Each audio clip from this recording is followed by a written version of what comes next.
കാണൂ പരസ്യരഹിതമായ ഏറ്റവും പുതിയ എപ്പിസോഡുകൾ. ഇനി ഒരെണ്ണത്തിന് കിട്ടാൻ ദൈവത്തിന്റെ സഹായം അത് പറ്റുകയില്ല. അതെ, കാര്യമൊക്കെ ശരിയാ. പക്ഷെ ഈ കാര്യം പറഞ്ഞ് നമ്മൾ മായച്ച കുത്തി നോക്കരുത്. ആ പാവത്തിനത് സഹിക്കത്തില്ല.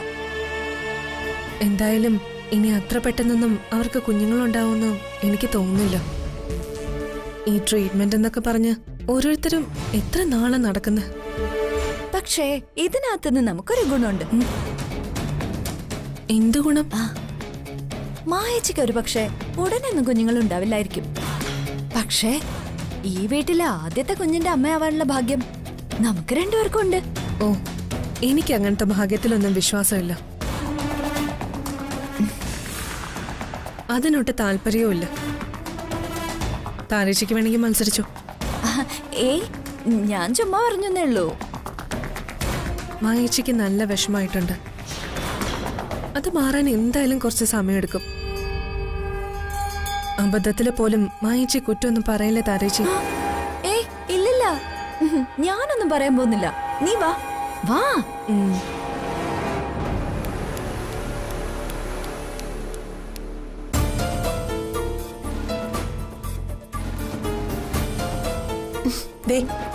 നീ എന്തിനാ ഇങ്ങനെ അങ്ങോട്ടും ഇങ്ങോട്ടും നടക്കുന്നേ? ഇവിടെ ഒന്ന് ഇരിക്കേ, എന്നിട്ട് ആലോചിക്കേ. അപ്പൊ എന്തെങ്കിലും ഒരു ഐഡിയ കിട്ടും.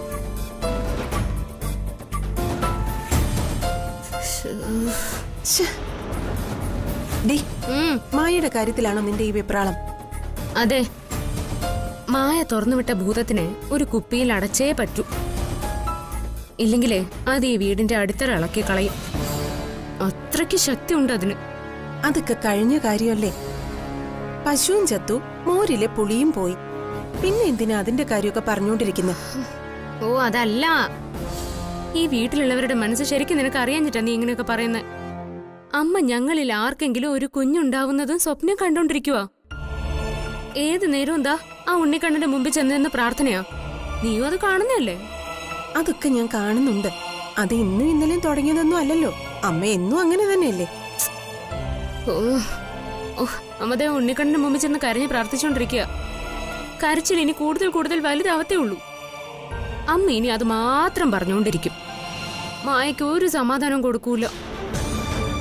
എന്റെ ദൈവമേ, ആലോചിച്ചിട്ട് ഒരു എത്തും പിടിയും കിട്ടുന്നില്ലല്ലോ എന്റെ കണ്ണോ. നീ കുറച്ചു നേരം എവിടെയെങ്കിലും ഒന്ന് ഇരിക്കേ. എടി, അപ്പോ ഒരു ഐഡിയ കിട്ടും. ഐഡിയക്ക് വേണ്ടി നടക്കുന്നു. എടി, അതൊക്കെ മാറിക്കോളൂന്ന്.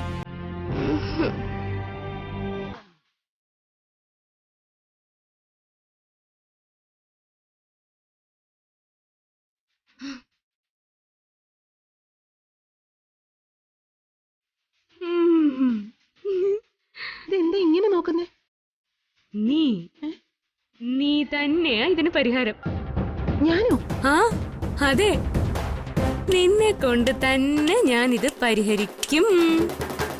നീ എന്തൊക്കെയാ പറയുന്നേ? എനിക്കൊന്നും മനസ്സിലാവുന്നില്ല. മനസ്സിലാക്കാനായിട്ടൊന്നുമില്ല. കാണാൻ പോകുന്ന പൂരമേ പറഞ്ഞു കേക്കണ്ട. നമുക്കതിനെ നേരിട്ട് കാണാമേ.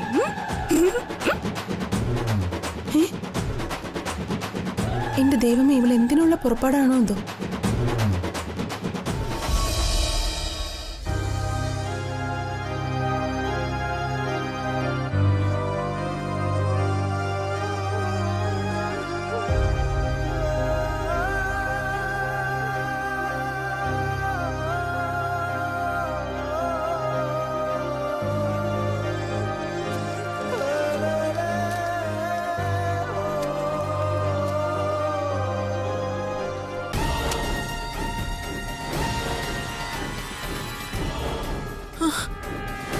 മൈ ലിറ്റിൽ കണ്ണ, ഞാൻ എന്താ ഈ കാണുന്നത്?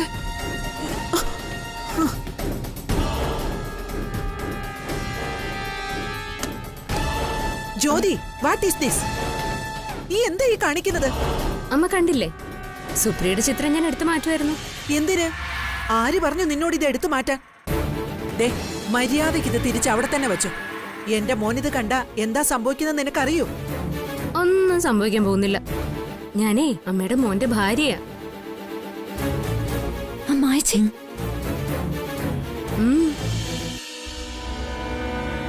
ജീവിച്ചിരിക്കുന്ന ഭാര്യയായ ഞാൻ ഈ വീട്ടിലുള്ളപ്പോ മരിച്ചുപോയ പഴയ ഭാര്യയുടെ ചിത്രം ഇവിടെ വേണ്ട. ഇതാ സ്റ്റോർ റൂമിലേക്ക് എങ്ങനെ മാറ്റി വെച്ചേക്കാം. സ്റ്റോർ റൂമിലേക്കോ? നീ ഭ്രാന്ത് പറയണോ? അല്ലമ്മേ, ഒരു ഭ്രാന്തും മാറ്റുക.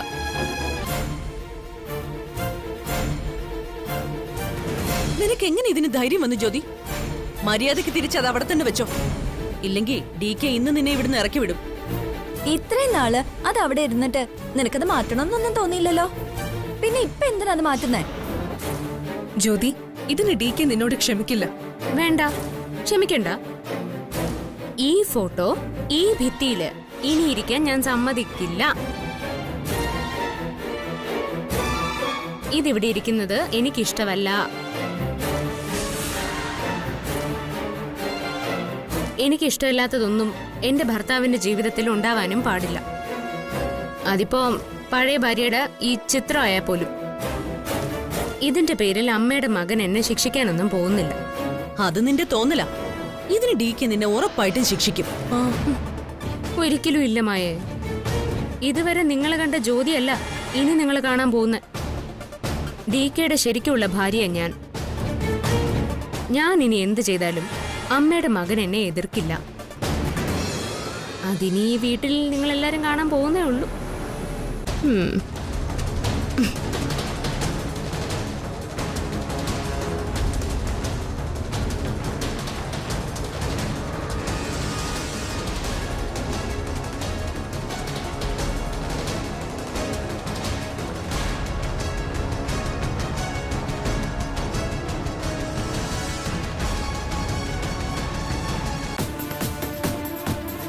ജ്യോതി, ജ്യോതി, നീ കാണിക്കുന്ന വലിയ തെറ്റാ. DK ഇതിന് നിന്നോട് ക്ഷമിക്കില്ല. നീ ഈ ഫോട്ടോ അവിടെ തന്നെ കൊണ്ടുപോയിക്കേ. നീ എന്നെ ഇനി ഒന്നും പറഞ്ഞു പഠിപ്പിക്കാൻ വരണ്ട. എനിക്കറിയാം എന്താ ചെയ്യണ്ടെന്ന്.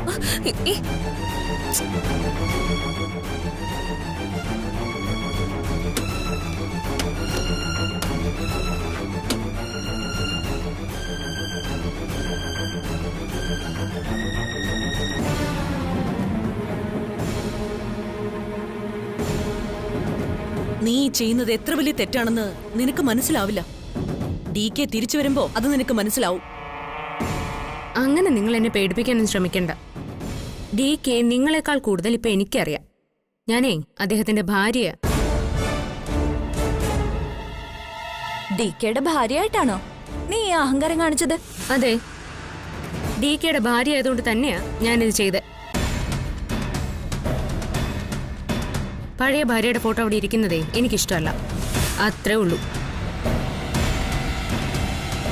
അതെനിക്ക് പറയാനും അതെടുത്ത് കളയാനുമുള്ള സ്വാതന്ത്ര്യം എനിക്കുണ്ട്. നിന്റെ സ്വാതന്ത്ര്യമൊക്കെ DK വരുമ്പോ തീർത്തു തരും.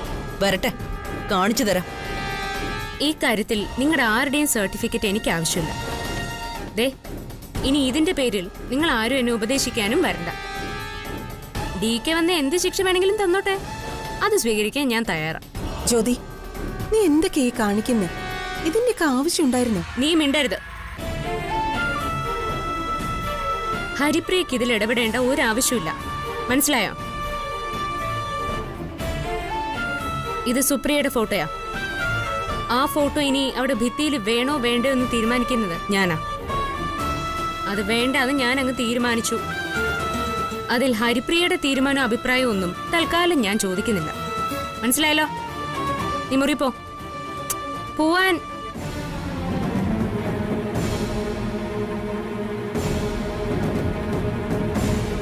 നോക്ക് താരേ, എന്ത് അഹങ്കാരം അവൾക്ക്. ഇതുവരെ ഇല്ലാത്തൊരു ധാർഷ്ട്യം. എന്തായാലും നിങ്ങൾ നോക്കിക്കോ, DK വരുമ്പോ ഇവിടെ ഒരു ഭൂകമ്പം തന്നെ ഉണ്ടാവും.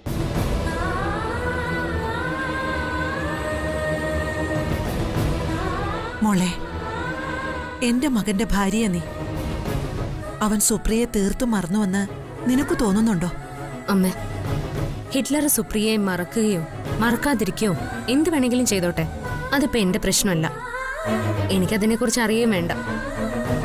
പക്ഷേ സുപ്രിയയുടെ ചിത്രം ചുവരിൽ ഇങ്ങനെ തൂങ്ങിക്കിടക്കുന്ന കാണാൻ എനിക്കൊട്ടും ഇഷ്ടാവുന്നില്ല. അതെന്താ നിനക്ക് ഇഷ്ടമല്ലാത്തത്? മരിച്ചുപോയവരുടെ ചിത്രങ്ങൾ വീട്ടിൽ ഇങ്ങനെ വയ്ക്കാൻ പാടില്ലെന്നാണ് ആൾക്കാർ പറയാറുള്ളത്.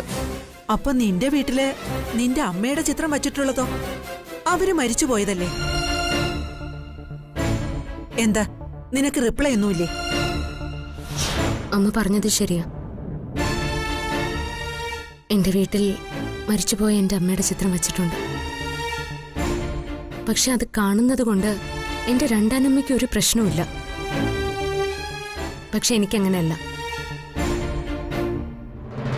സുപ്രിയയുടെ ചിത്രം ഈ ഭിത്തിയിൽ ഇങ്ങനെ തൂങ്ങിയിരിക്കുന്ന കാണുമ്പോ എന്റെ മനസ്സമാധാനം നഷ്ടപ്പെടുക.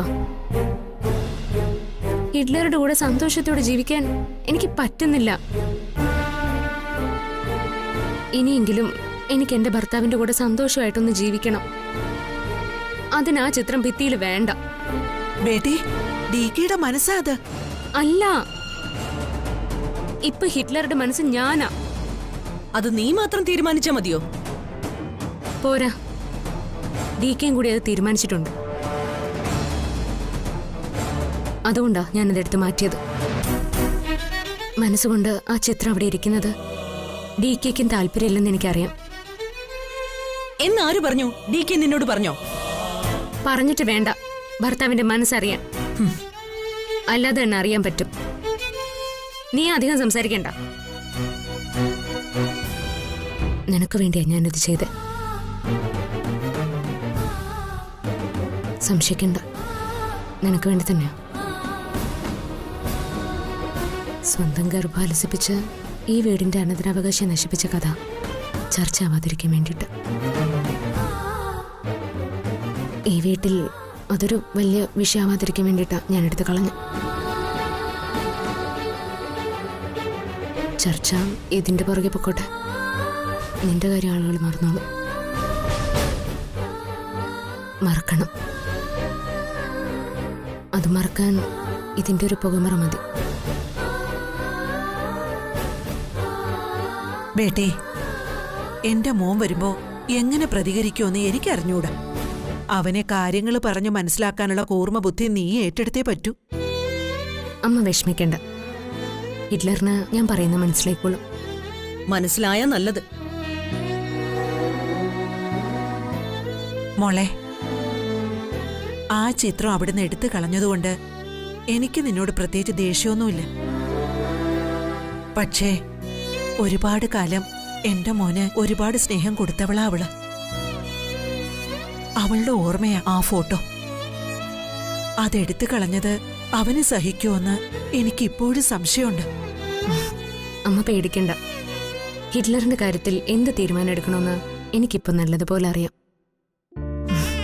അമ്മയുടെ മോനെ ഒരു കണിശക്കാരനാ, പക്ഷെ സ്നേഹമുള്ളവനാ. സുപ്രിയയോടുള്ളതിനേക്കാളും സ്നേഹം ഹിറ്റ്ലറിനിപ്പോ എന്നോടുണ്ട്. എനിക്കത് മാത്രം മതി അമ്മ. പക്ഷേ ഒരു ഭാര്യ എന്ന നിലയിൽ എന്റെ സന്തോഷത്തിന് ആ ചിത്രം ഒരു തടസ്സമാ. അതവിടെ ഇരിക്കാൻ പാടില്ല അമ്മ. അതുകൊണ്ടാണ് ഞാൻ എടുത്ത് മാറ്റിയത്. അമ്മ എന്നോട് ക്ഷമിക്കണം.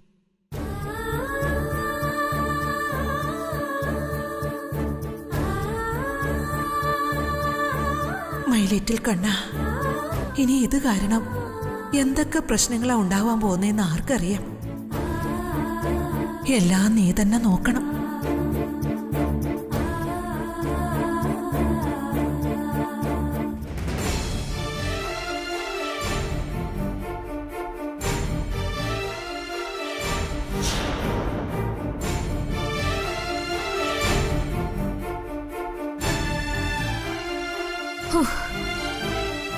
അതോടെ ആ പ്രശ്നം അങ്ങ് അവസാനിച്ചു.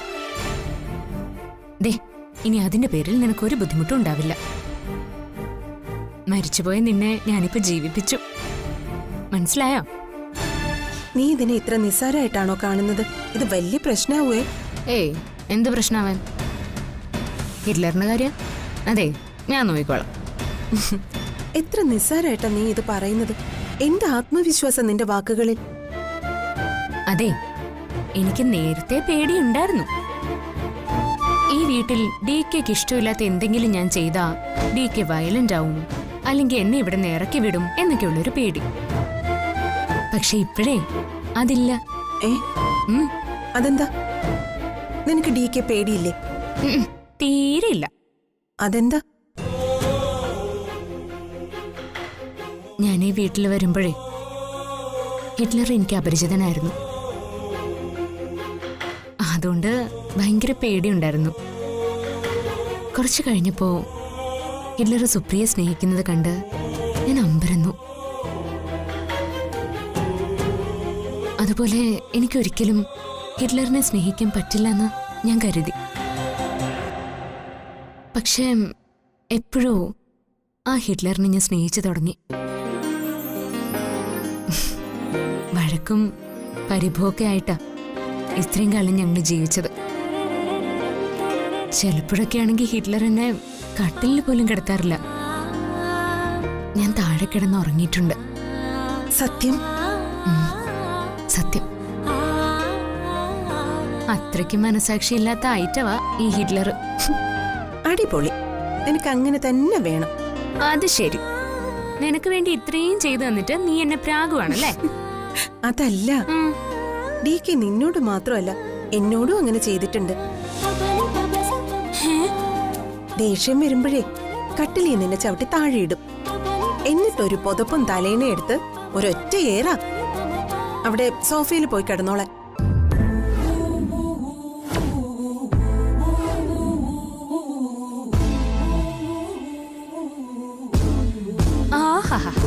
അത് ശരി. അപ്പൊ നിന്നോട് ചെയ്തതൊക്കെ തന്നെയാണ് എന്നോടും ആവർത്തിക്കുന്നതല്ലേ? ശരിയാക്കി കൊടുക്കാൻ ഞാൻ. എന്നിട്ട് പറ പറ. അയ്യാടാ, അവളുടെ ഒരു ആവേശം കണ്ടില്ലേ? മിണ്ടായിരിക്കുന്നുണ്ടോ?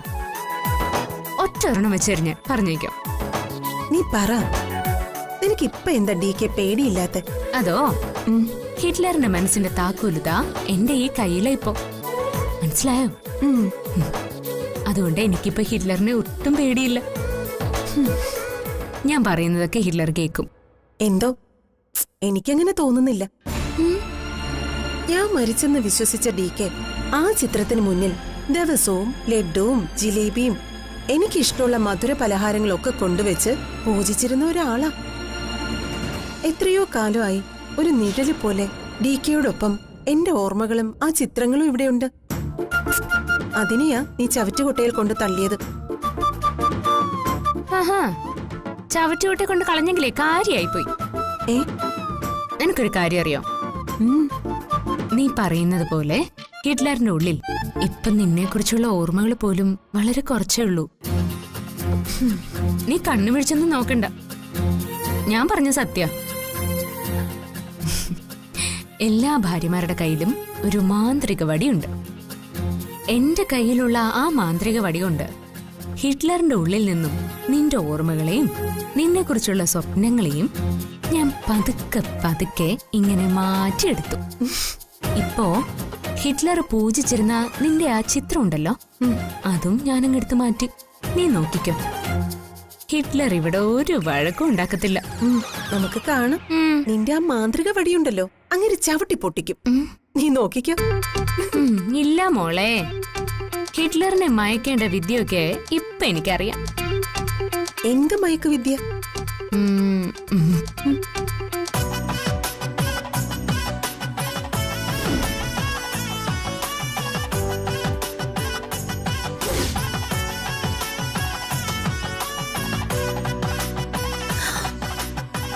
എടി ഭയങ്കരി, നീ ആള് കൊള്ളാലോ.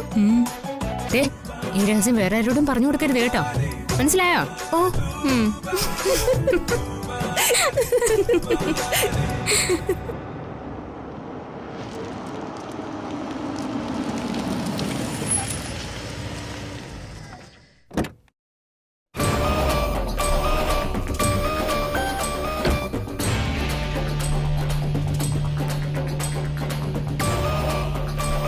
ഈശ്വര, DK ഇപ്പൊ അത് കാണും.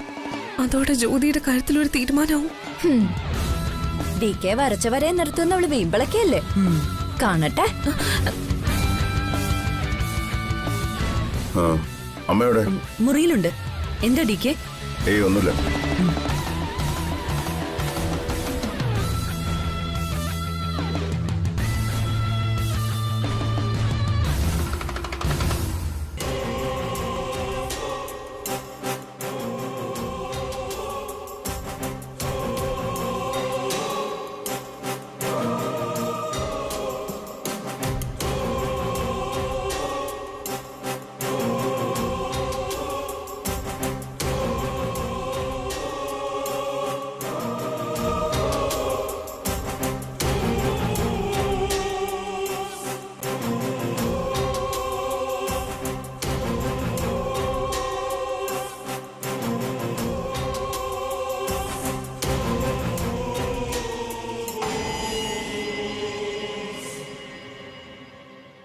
നിൽക്കുന്ന സുപ്രിയയുടെ ഫോട്ടോ എവിടെ?